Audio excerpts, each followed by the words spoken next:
Okay.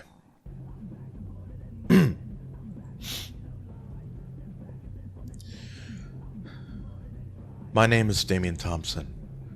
I'm recording this audio log on Thursday, October 31st, 20... The time is 5:04 p.m. Central Time. I'm making this audio log in regards to a case involving an individual named Zachary Davis. Zach used to be a friend of mine growing up, but now... Okay, let's start at the beginning. From this point on, I'll only be referring to him as Davis, as that's what I usually called him. About 5 years ago, I found myself in an old house not too far from where me and Davis went to grade school together. I received a text from him telling me to go there. I found an old tape recorder with a note next to it that said, "Play me." I heard his voice for the first time in what seemed like years, only it was different.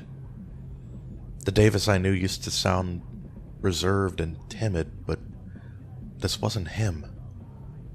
He changed. He spoke with a more confident voice, but he never raised his voice in the tape. He talked about how his dad shot himself after being persuaded.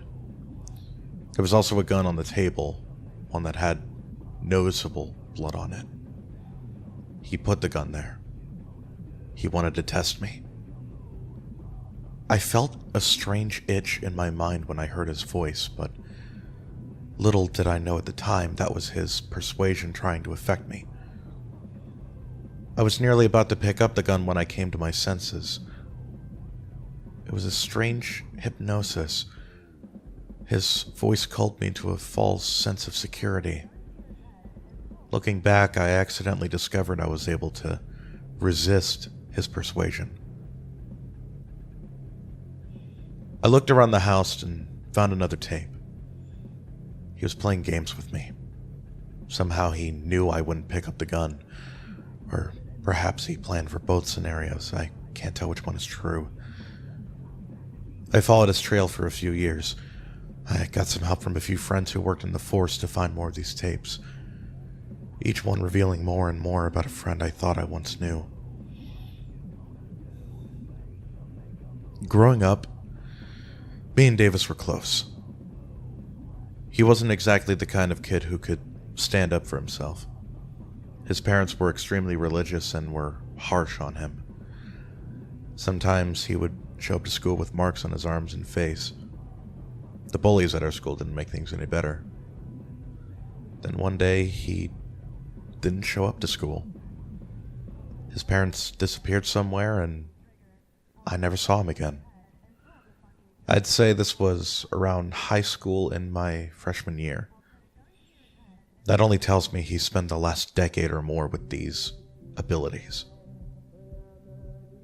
In one of those tapes, he said he killed his pastor first. Or was it his priest? I can only assume his father was his second victim. The deaths were on the news, with reporters stating each death was a suicide, but the tapes tell a much darker story. The time between their deaths was approximately 6 months, according to some articles I read. Tape after tape, I found more and more disturbing deaths. But there was a noticeable pattern.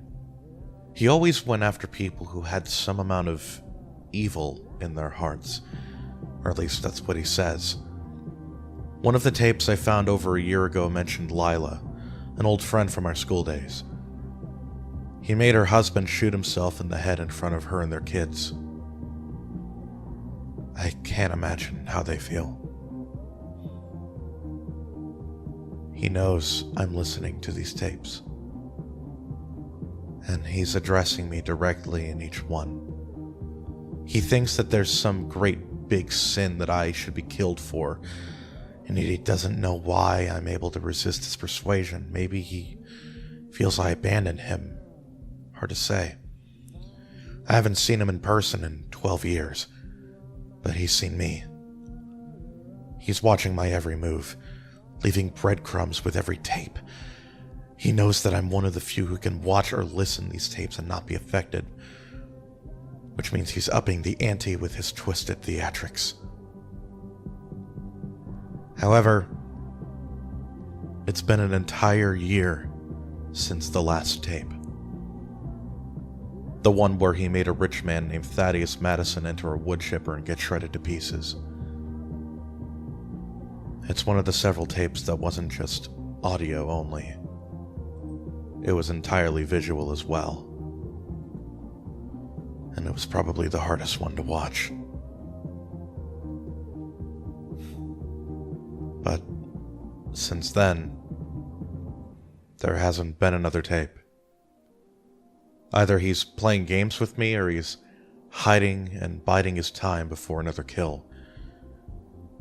I feel like I can't do anything until the next tape is found. If it wasn't for Julie, I don't think I'd be able to make it through this. The others are concerned about my well-being. Travis came over the other day to check up on me. I told him I was doing okay, but I'm not. It's been hard to do even the most basic things or enjoy the simplest pleasures, but I'm glad Julie is in my life. She's my shining light in this tunnel of darkness.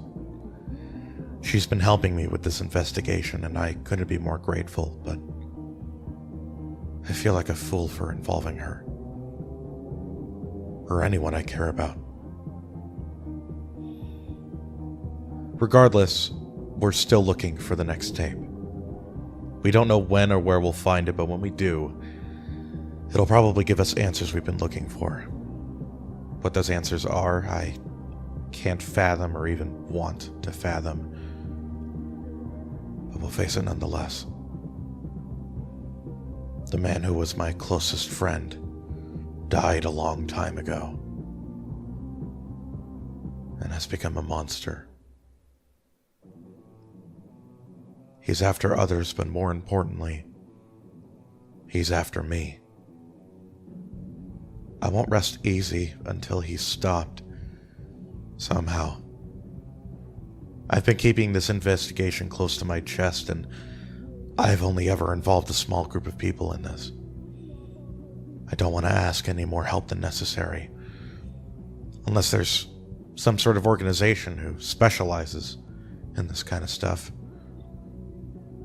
Well, if there is, and they're listening to this, I'm sure you already know how to contact me. I've said all I could say in this audio log, though. Remember, if you find any of these tapes, don't watch them. Don't even listen to them. Davis's powers work even through recordings. Leave the tapes for us to find. We'll handle the rest. This is Damian Thompson signing off. Stay safe out there.